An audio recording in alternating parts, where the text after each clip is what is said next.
If you want to support this podcast, just go to patreon.com under Jason Gallant. Get mantra and meditation MP3s at jasongallant.ca. Today I thought I'd talk about Sanskrit mantra. And the thing is, a lot of times there's a mixture between culture and religion and truth, and people have it all kind of mixed up, right? So you apply a certain exercise, you realize the result of the exercise, and then they say what you did in order to realize that result wasn't right, or it didn't work, right? So you see this in the fitness community. I mean, I used to be a personal trainer, so I teach people a lot of stuff about what I realized in 30-something years of fitness and how people had their certain individual situations and what applied to them in that moment. And that formula didn't necessarily apply to somebody else. I mean, because people move differently and so forth. So it's also the same when it comes down to the spiritual community or the religious community. There are a lot of people who are fanatical in their thinking because they have not realized the truth.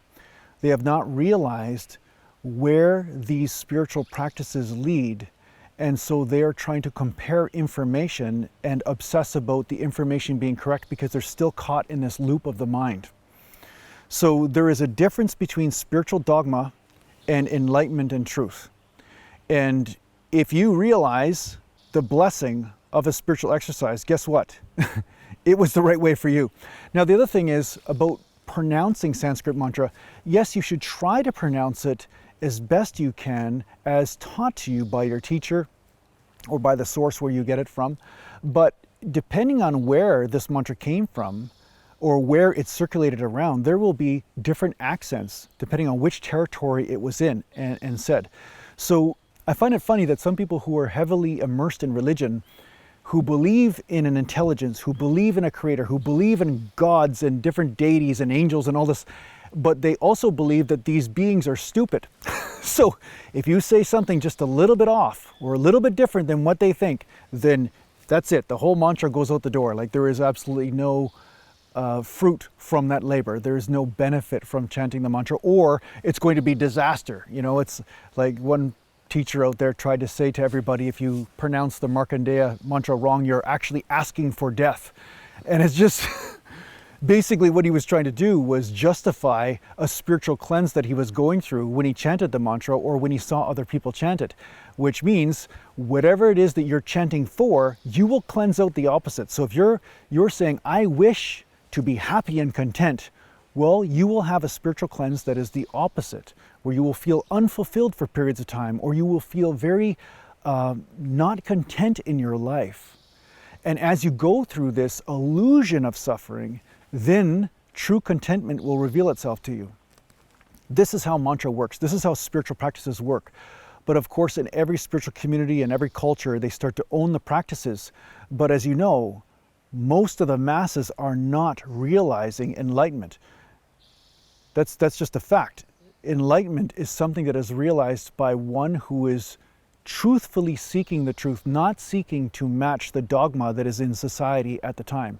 And unfortunately, we have a lot of people everywhere who say whatever the collective thinks must be the truth. And ironically, this is the opposite in a lot of cases. So just so you know, don't be scared of mantra because you're afraid of mispronouncing something. There is an intelligence in this universe that understands what is in your heart and understands what you are doing on a level that is lost on many. They assume that the intelligence of the universe that created everything just has this stupid moment where it will misunderstand you and give you the opposite of what you're praying for. Right? It doesn't work like that. And as one great teacher said to me, does a mother love its child any less if it babbles its first words?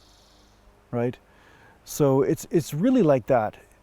The universe is very unconditionally loving in this deep way.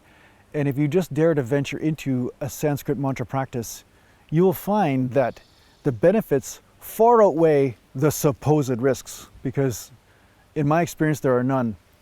And I have butchered mantras. I have chanted mantras without an Indian accent or Sanskrit accent.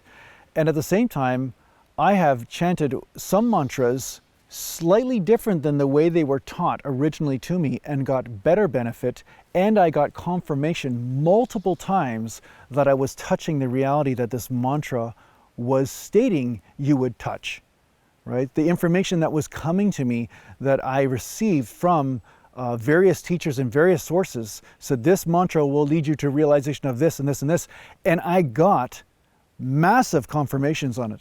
So much so that I was waking up in the middle of the night amidst sleep in the middle of a kriya that I had never performed before in my life. And only through research did I discover that that was the same kriya that was linked to that mantra that I was pronouncing incorrectly, right? So you will have confirmations, right? You will have confirmations, and don't let the people who are heavily immersed in fear cause you to doubt yourself, because that is really what we're overcoming on this spiritual path. The doubt. You're overcoming your own diminishment of yourself, or rejection of yourself, rejection of everything that is here and everything that you are. And there's always those voices, there are always those voices that echo out there saying, oh no, you should second guess yourself, you should not like yourself, you should do this, you should correct yourself, you should be something different. That is not freedom. That's the opposite. And some might say that that is the voice of the demonic forces that move through people and through all things as well. So this is the battle of ignorance or illusion, because demonic is not necessarily good and evil, it's more about ignorance. You see, it's just darkness versus light. Dark is, there's no light to shine. You see, there's no illumination. There's no realization there. So there are always going to be these echoes or these spiritual cleanses that happen on the physical that are the resistances that try to keep you in your own prison. So yeah, amidst this path, just have faith and know that you're okay and that everything will be fine. Just perform your spiritual practice and trust. That's really the best advice I can give you. So I hope this helps you out in your spiritual journey. Take care for now. Are you interested in working with a spiritual teacher in a formal setting?